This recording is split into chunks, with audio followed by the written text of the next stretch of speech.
Die boek Job, broeder en suster, 'n boek met vele kante, vele perspektiewe, maar dan dink ek 'n boek wat deurspek is van die lyding en die swaar kry van 'n gelowige. 'n Gelowige wat hoeveel kere vra waarom, hoekom, en hom vasloop. Want die antwoorde wat hy soek, die kry hy nie. En dan daag sy vriende by hom op, kyk 7 dae lank na hom, so amper asof hulle kopskuddend ook maar dink, ja, wat kon tog in jou lewe verkeerd gegaan? En dan, as die vriende begin praat, is dit soos 'n orkaan, wat Job, wat midde in sy hartseer, betreurend is, dan ook tref. Wat in plaas van hom daai swaar in sy hart te verlig, eintlik soos 'n baie swaar rots hier op hom laat val, en hom nog dieper in hierdie moeras indruk. Kom ons lees, effens langer gedeelte, of gedeeltes uit die skrif uit, en dan praat ons ook in die prediking oor wat die Here van ons wil leer, aan die hand van die sogenaamde Jobs trooster, wat toe heel laas nie Jobs trooster was. Eerstens Job 4 vers 1 tot 12, die eerste vriend, dis nou die sogenaamde gentleman, die sagter een van die 4 vriende, en tog, as dit sag is, dan weet 'n mens nou nie, wat is die definisie van sag? Toe sê Elifas die Temaniet, sal dit jou vermoei as iemand met jou redeneer? Ek kan nie stil bly nie. Jy het self baie mense reggehelp, en die wat moed verloor het jy weer moed ingepraat. Jou woorde het die wat struikel opgebeur, die wat wou val het jy weer opgehelp. Nou het die ramp jou getref en jy is platgeslaan. Dit het jou oorgekom en jy is verslaan. Beteken dit dan vir jou niks dat jy God gedien het nie? Gee jou vrome lewe jou geen hoop nie? Dink daaroor na. Het iemand ooit onskuldig te gronde gegaan? Waar is regverdiges ooit uitgewis? Ek het ondervind, die wat onreg plant en moeilikheid saai, oes dit ook. Kan jy dink dat dit woorde is uit die mond van 'n vriend, nadat Job dan ook die hartseer van sy kinders wat ontslaap het en van 'n ryk man na 'n arm man verander het, dat dit uit die mond van 'n vriend kom. Deur die toorn van God gaan hulle te gronde, deur sy woede gaan hulle tot niet. Hulle is soos leeu's, maar hoe 'n leeu ook al brul of grom, as sy tande uitgebreek word, gaan selfs die sterkste leeu dood van die honger en kom sy kleintjies om. En dan gaan ons na Job 5 vers 8 tot 18. Steeds Elifas, die volgende ronde gesprekke. As ek jy was, sou ek my tot God wend en my saak aan hom voorlê. Wat God doen is groot en ondeurgrondelik, wonder op wonder. Dit is hy wat reën op die aarde gee, wat water oor die veld uitgiet. Dit is hy wat die vertraptes weer optel, wat uitkoms gee aan die wat ly. Dit is hy wat die planne van slinkse mense verydel, sodat hulle niks blywends tot stand bring nie. Hy vang die slimmes met hulle eie slinkse planne, wat geslepe mense besluit, maak hy gou tot niet. Helder oordag oorval die donkerte hulle, in die middel van die dag tas hulle rond asof dit nag is. Dit is God wat die arme mens red van hulle vals beskuldigings en uit die mag van die sterkes. So is daar hoop vir die behoeftige en kom die onreg tot 'n einde. Dit gaan goed met die mens wat deur God tereggewys word. Jy moenie die bestraffing van die Almagtige verontagsaam nie. Dit is hy wat wonde toedien maar hy verbind hulle weer. Wat seer slaan, maak hy weer met sy eie hand gesond. En dan blaai ons dan na Job 8, en hier lees ons dan nou van Bildad, nog 'n vriend. Toe sê Bildad die Suagiet, hoe lank gaan jy nog so praat, vra hy vir Job? Jou woorde kom soos 'n orkaan. Sal God die reg verdraai? Sal die Almagtige verdraai wat reg is? En hoor nou mooi, hier by Bildad, hy praat van die Here as die Almagtige, hierdie groot God, hier ergens wat almal plat druk, en almal in 'n rigting druk. Daardie nabyheid, die woord Here wat nie deur hom gebruik word nie, maar dis die Almagtige. So, hy vra, as jou kinders teen hom gesondig het hy hulle vir hulle oortredings gestraf. Met ander woorde, hulle is dood, want hulle het ergens verkeerd gedoen. As jy na die wil van God vra en die Almagtige om genade smeek, as jy vlekkeloos is en reg het, sal hy jou weer in sy sorg neem en jou gesond in jou huis terugbring. Die vermoë wat jy besit het, sal niks wees teen die rykdom wat jy later sal besit nie. Vra na die bevindings van die voorgeslagte, rig jou na die insigte van die voorvaders. Want ons is maar net van gister, ons weet niks.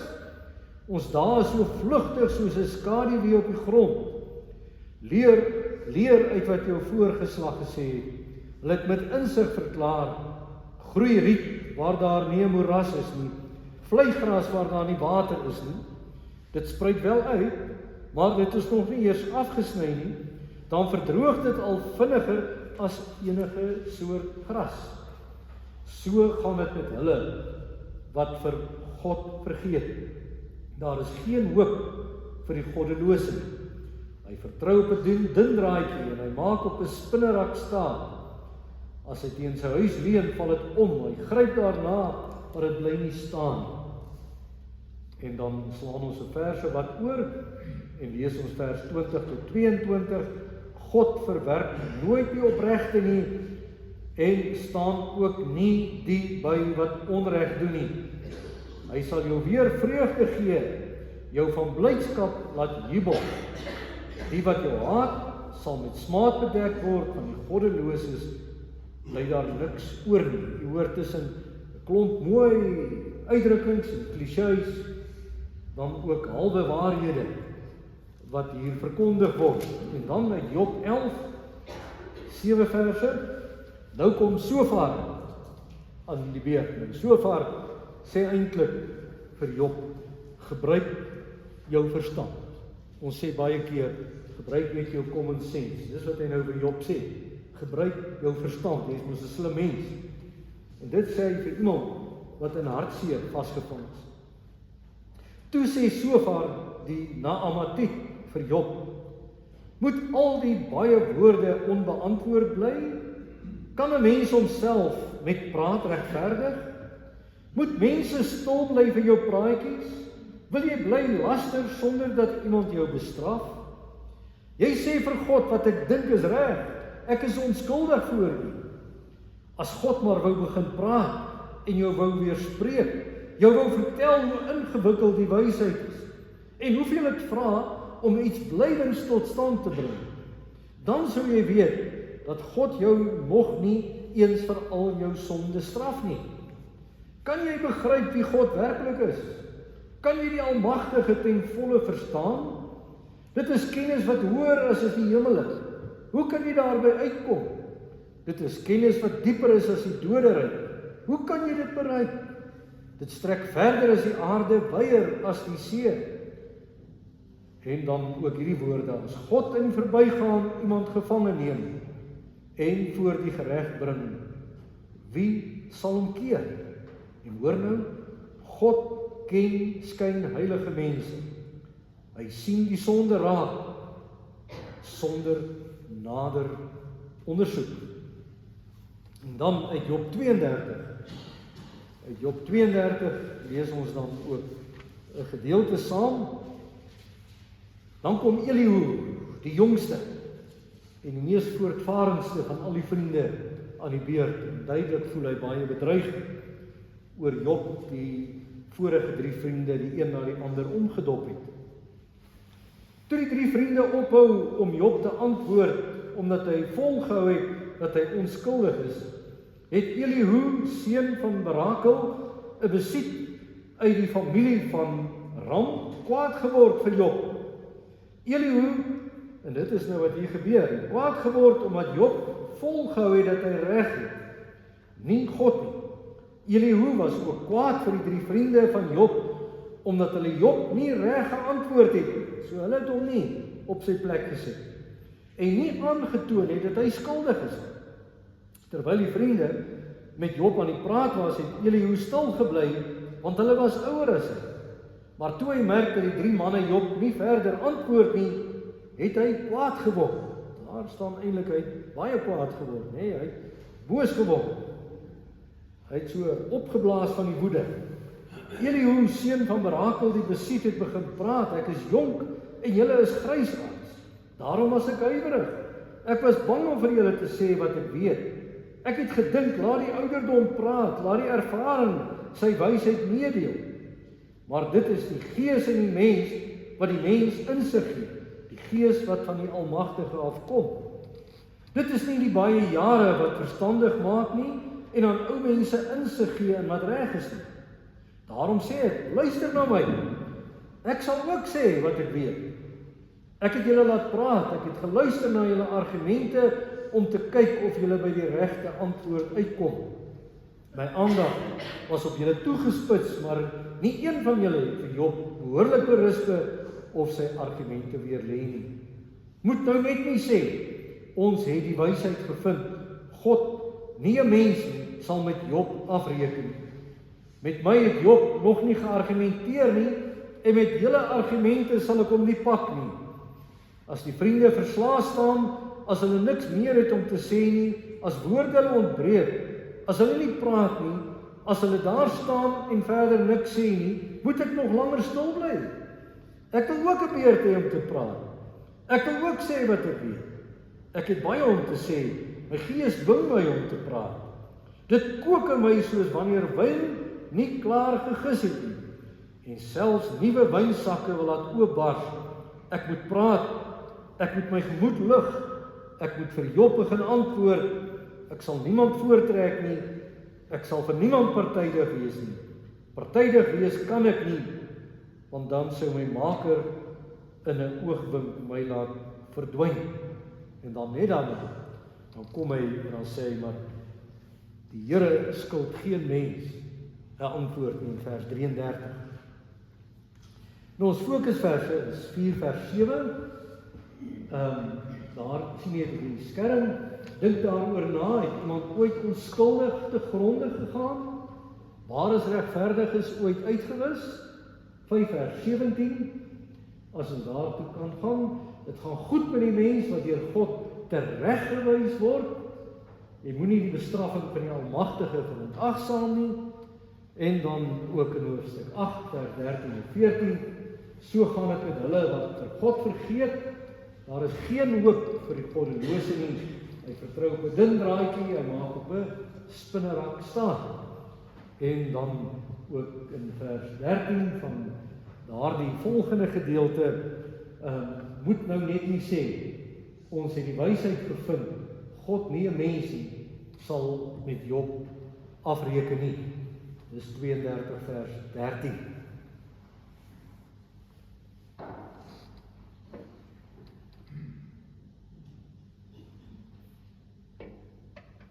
Geliefde broeder en suster,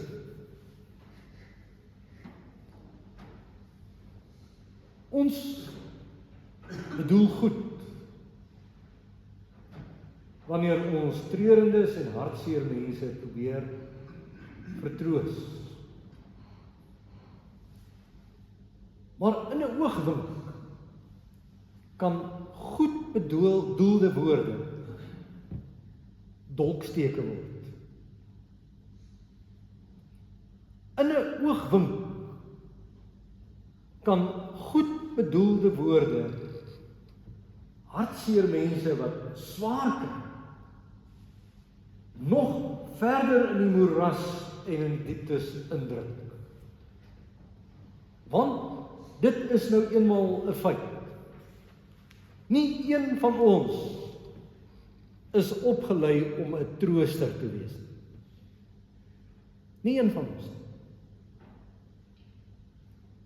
En juist daarom, wanneer die Bybel ons maan daarteen om stadig te wees met wat ons sê, moet ons uiters bedag wees wanneer dit kom by daardie kosbare ervarings van iemand wat in hartseer en in moedeloosheid verkeer.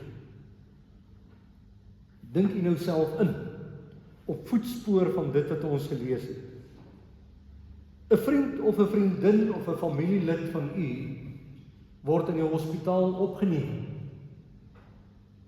En u sit vir 'n ruk langs daardie hospitaalbed. Maar besef, maar ek moet iets sê, want dit is hoe ons as mense is. Ons raak gespanne wanneer daar lang stiltes is. En dan wil ons stilte verbreek deur net te praat. En u sê dan vir daardie pasiënt in die hospitaalbed, kry vir jou. Dis jou skuld dat jy hier lê. Kan jy jouself indink watter geweldige dolksteek dit is? Wanneer jy vir daardie persoon wat spreekwoordelik plat in die bed is sê, jy kry wat jy verdien. Dis presies wat met Job gebeur het. Vriende wat hierdie stilte nou wil verjaag. En nou kom hulle met hierdie stortvloed van teologiese begrippe en gedagtes uit die Bybel uit. En hulle gebruik Job se hartseer as 'n stortingsterrein, waar hulle alles kon damp, wat hulle kwansuis oor die jare bymekaar gemaak het. Nou broeder en suster, hoekom slaan dit en tref dit vir Job so hard? Ja, dit is so, uit sy besittings verloor. Dit is so, dat hy nie 'n gesonde man is. Dit is so, dat hy sy geliefde kinders dan verloor het aan die dood. Maar wat Job nog meer tref, is dat hy weet dat die God wat hy al die jare gedien het, nie so klein is as wat hierdie vriende hom probeer maak nie. Hy wil by God 'n antwoord hê.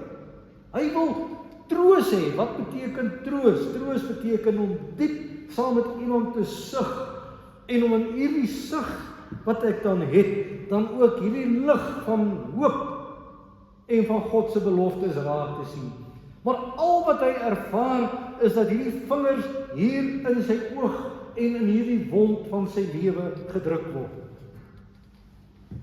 Troos, broeder en suster, een van die mees basiese behoeftes van enige mens hier op aarde. Dit begin al in die kinderwieg. 'n huilende baba. 'n huilende baba wat hier teen die moederbors vasgedruk word en daardie rou snikke wat tot bedaring kom. Aan die einde van 'n mens se lewe, iemand wat sterwend is, wat dan aan hierdie hand van omgee vasklou. Want in hierdie alleen wat hulle nou beleef, van die tentpenne wat uitgetrek word, iemand wat by hulle is. En dan hier tussen, daardie kinderwiegie en die sterfbed. U en my lewe, waar ons op 'n daaglikse basis behoefte het aan troos. Of dit dan nou troos is nadat dit in 'n eksamen nie met my goed gegaan het. En of dit is dat persone, kollegas, mense naby my keer op keer in die rug gesteek het, deur een ding te sê en iets ander te doen.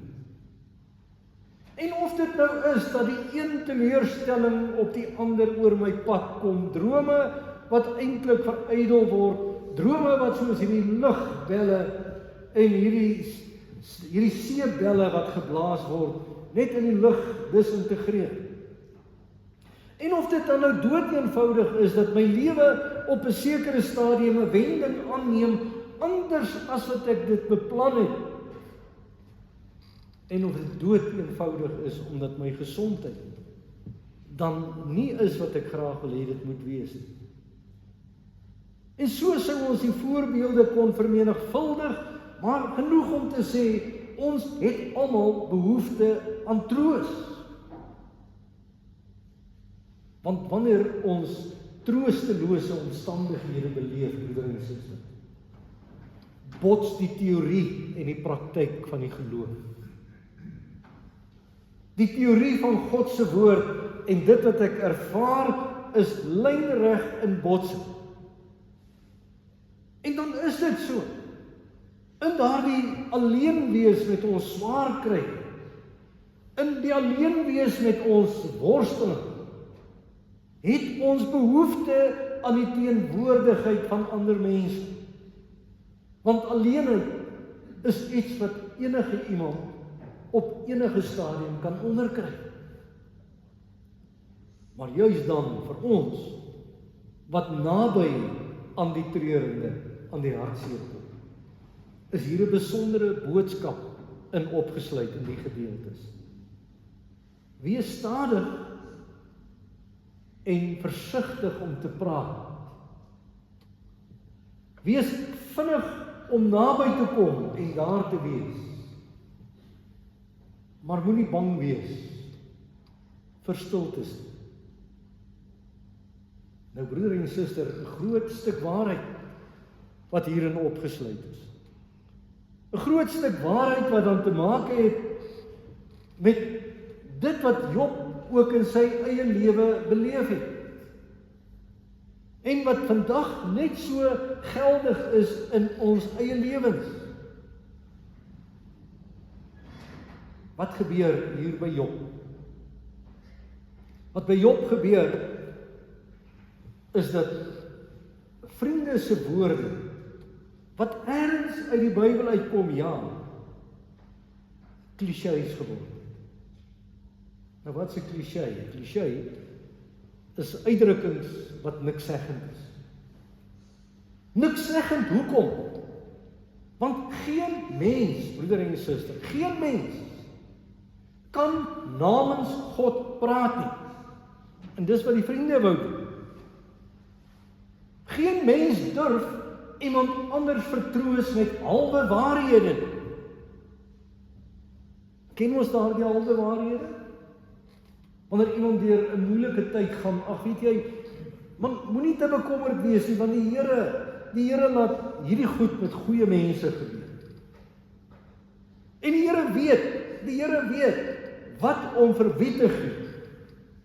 Of, nee man, kyk maar net so 'n bietjie, hierdie donker wolk hier om jou lewe het tog so 'n ou silwer randjie op. Of, nee man, weet jy, die lewe is maar taai, taaier is die taaiste lekker. Moet nou nie jou te veel hier aan speel. 'n Halwe waarheid is nie 'n waarheid nie. Want hoekom, broeder en suster, die konteks waarbinne die Here met elkeen van ons op 'n unieke wyse werk, is nie aan my bekend nie. Dis nie aan my bekend nie. Die Here alleen weet waarom en hoekom hy sekere dinge op 'n sekere tyd, op 'n sekere plek met sekere mense laat gebeur. Wie is ek as 'n mens om uit die hoogte te kom en dan iemand wat ook in hartseer eintlik nie rede verstaan, en dan ook hierdie waarom vra en sê maar ek is kwaad vir die Here. Wie is ek om dan nou eintlik die eer van die Here te wil beskerm, terwyl God dit beter kan doen as enige mens hier op aarde? So miskien daardie 2 ore wat ons ontvang het, beter aanwend en stadiger wees met hierdie een mond en een tong wat ons ontvang het. En nou, broeder en suster, trek ons die gordyn bokant hierdie gedeelte oop. Hierdie gedeelte wat vir ons sê, ons moet versigtig wees met troostwoorde, wat ons aanbied as die Here se antwoord op swaar kry. Maar eerder bedag wees op ons teenwoordigheid, ons daar wees, ons naby wees in treurendes of hartseer mense se lewens. Ons gaan nou die saak na twee kante toe met mekaar bespreek. Aan die een kant troostwoorde wat ook 'n tyd en 'n plek het, maar dan let ons in die tweede plek op na die ontsporing van dit wat bedoel was as troostwoorde. Nou ja, broeder en suster, ongelooflike gedagte wat ons hier gekry het. Ons praat meermale van Job se trooster. En niks is eintlik verder verwyder van die waarheid. Want Job se vriende was toe helaas nie troosters. Hulle was, kom ons noem dit, geestelike, gelowige boelies. Hulle het met woorde en met kennis van die teologie en van die Bybel vir Job kom piets.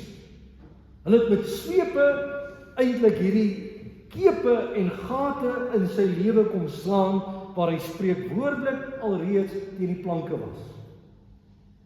So geniepsig was hy. Want dis tog wat 'n boelie is, né?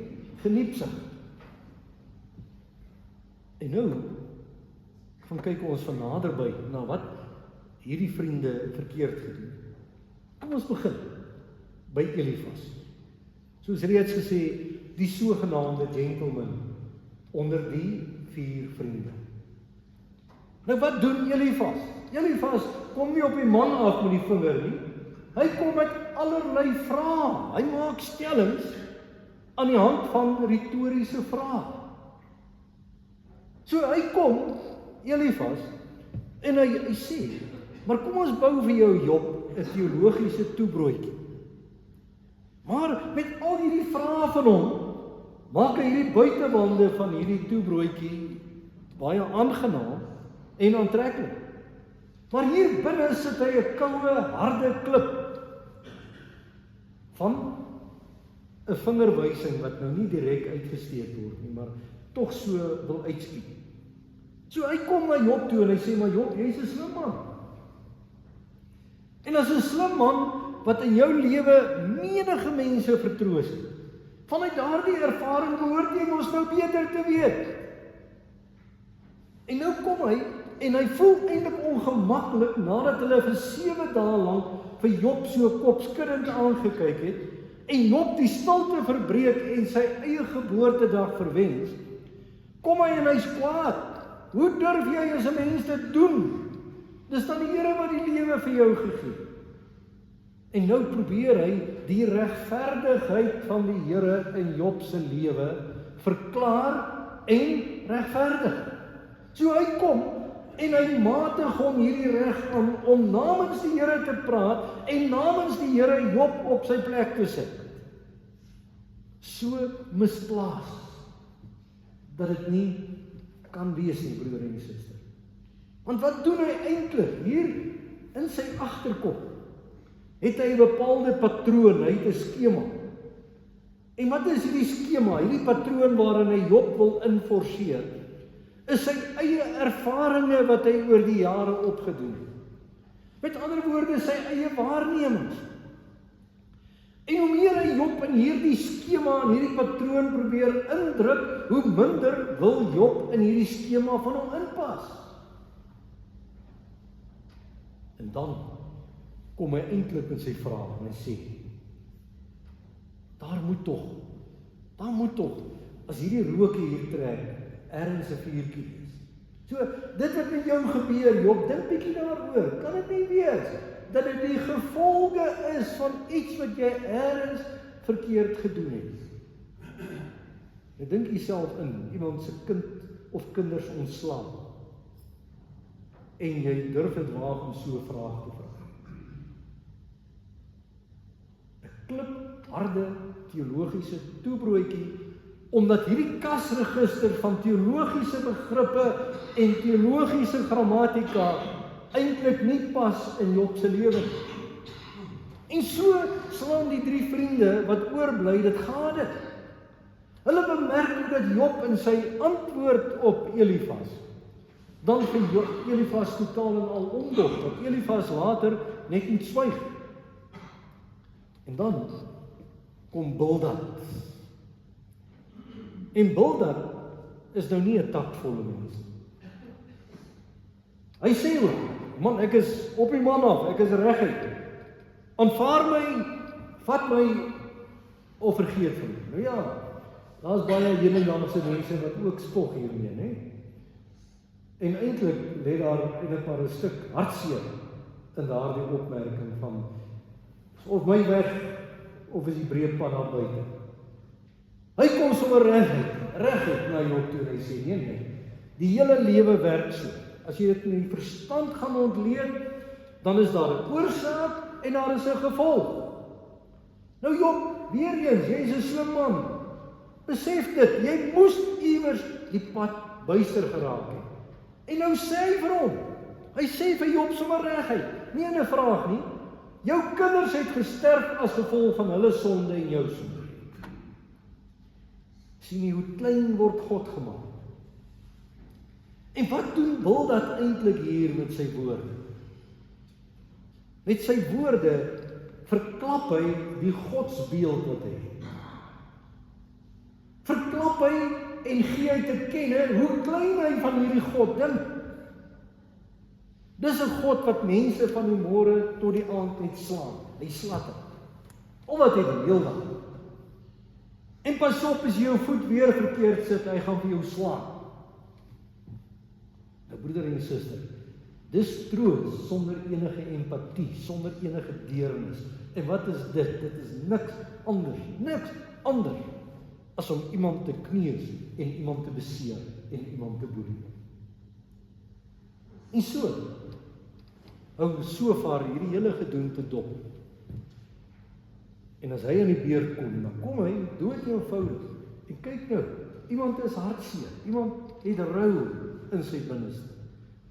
En nou wil hy eintlik 'n filosofiese gesprek met Job voer. En hy sê, maar Job, dink 'n bietjie daaroor. Dis ook net logika.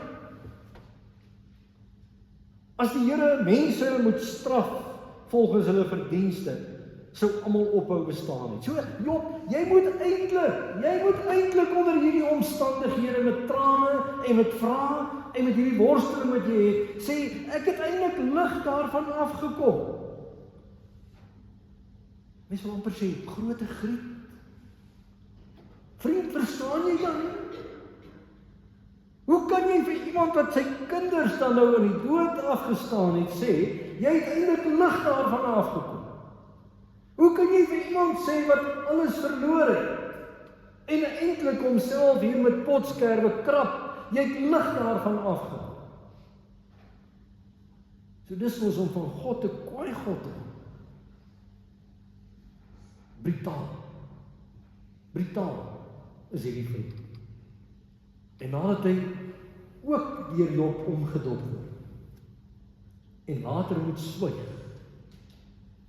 kom daai jong man Elihu, die impulsiewe, naïewe persoon aan die beurt en sê, julle grysaards kon niks doen nie, maar dat hierdie man wat ek nou vir julle sê. So waar die vorige een gesê het, maar wanneer die Here jou eintlik lig daarvan laat afkom, moet jy net stil bly, kom hierdie Elihu in arrogansie en hy sê, nee, Job, jy verstaan dit nie. Jy moet net passief daar lê, sodat die Here met sy bemoeienis in jou lewe heen en weer oor jou rug ry, en jy moet eintlik maar soos 'n loskam in rugby net hoop jy kan so vinnig moontlik hier uitrol. Laat hulle maar op jou trap. So, wanneer die Here hierdie goed oor jou lewenspad laat kom, dan skuld hy jou geen antwoord in die lewe. Geen.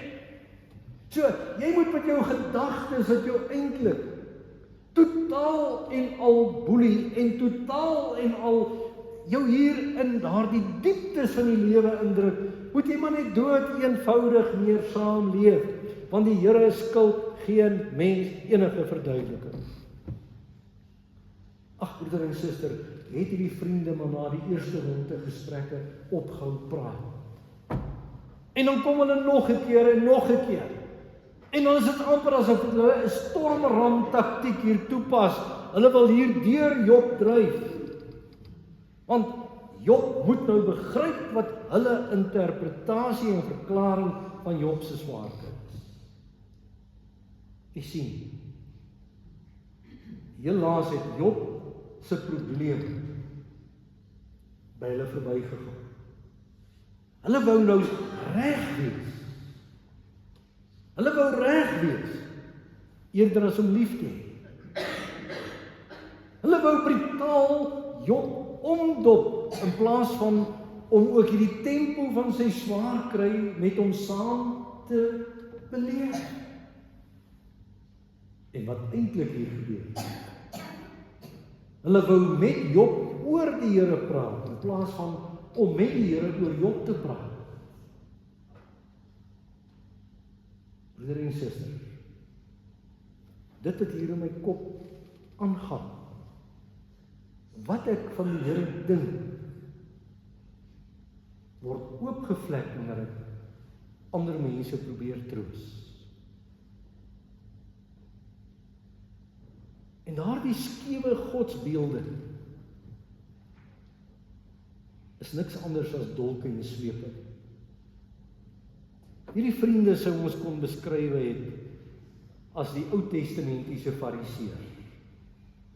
Dit gaan oor sisteme, gaan oor woorde, gaan oor begrippe, maar dit het nie inhoud nie. Dit het nie betrekking op daardie persoon se lewe nie, want die Here werk met elke mens, broeder en suster, met elkeen van ons, op 'n ander manier. Al is daar soortgelyke omstandighede as dit wat ek beleef, is dit nie dieselfde as wat in daardie persoon se lewe gebeur. Hoe kan ek en hoe durf ek vir iemand sê, dit is wat die Here vir jou sê? Het ek ergens op 'n berg gestaan waar die Here dit aan my geopenbaar het? Nou waarom kom dit by ons monde uit? Waarom kom dit oor ons lippe? Ons kan so maklik fanaties, teologies fanaties raak. En dan dink ons en ons troos onsself dat ons eintlik besig is om die eer van die Here te beskerm, maar eintlik maak ons van die Here 'n afgod. Dis hoekom Job aan die einde van daardie vriende moet bid en intree voor die Here. Want hulle het van die lewende God 'n afgod gemaak. En iemand wat die nabyheid van God wou hê, die Jahwe, maak hulle toe El Shaddai, daardie ver God wat net beklei. Jy sien, alreeds in die manier hoe hulle die Here aanspreek, hy kan nie naby aan Job wees nie. En Job weet heeltyd, waarom? En natuurlik sou ons vir Job vandag ook kon sê, Job, jy moenie vra waarom nie, vra eerder waartoe, want die Here is met jou op pad. Maar broeder en suster, om iemand so te boelie met woorde, wat sogenaamd trooswoorde is om te sê, maar die pad wat die Here bewandel met daardie persoon, dit gun ek jou. Elkeen van ons met ons eie vorm van seerkry, het 'n bepaalde roete wat die Here met ons loop. En my taak is om daardie pad saam te loop. Ons hoef nie te verstaan, al dink ek het antwoorde. Net daardie hand op die skouer, daardie vogtige blik van praat. En wat ek van my kant af kan doen, is om jou voor die beloftes van die Here te plaas, sodat jy self die doel en die sin van die lewe kan ontdek. Vraagtekens. Dis wat swaar kry in ons lewens teweeg bring. Maar nou die wonderlike dat ons in ons trooswoorde iemand voor hierdie groote God kan plaas en sê, vraagtekens was ook vir ons Here Jesus bekend. Is dit nie hy wat aan die kruis dan vra, my God, waarom het U my verlaat nie? Maar daardie vraagteken, en daarvoor dank ons die Here, was nie sonder die uitroepteken. Maar kort daarna sê hy, dit is volbring. Ek het betaal, ek was van God verlate, sodat jy nooit ooit in jou lewe, selfs in die donkerste oomblik, daarop kan roep en sê, ek voel van God verlate, want die is ek nooit, selfs al verstaan ek. Want dis wat hartseer doen. Hartseer ken nie rede nie. Maar gun daardie persoon wat treur om deur dit te gaan. In die troos en in die wete, die Here gaan op sy tyd en op sy manier ook daardie ommekeer in mense se lewe bewerk. Broeder en suster, miskien begin alles by ons gebrek aan deernis, medelee. In 'n genadeloose wêreld moet dinge so gebeur.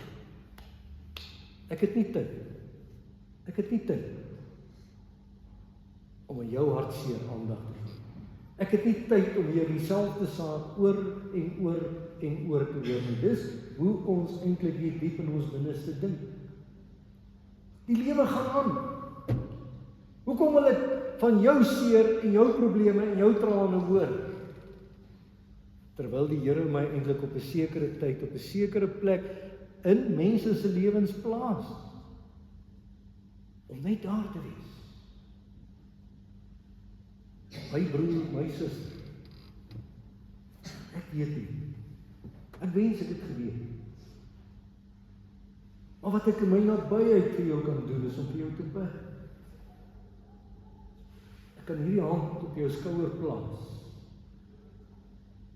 En ook vra dat die God wat weet, op sy manier en op sy tyd, ook vir jou die antwoorde sal gee. Sekere mense kry dit hier op aarde.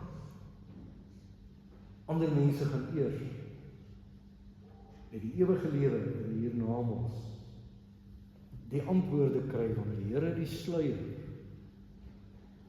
bokant ons lewens wegtrek. Wat 'n voorreg om ook hier in die dieptes saam met medegelowiges te kan wees. Dis waar ons moet wees. Maar ek is 'n getuie.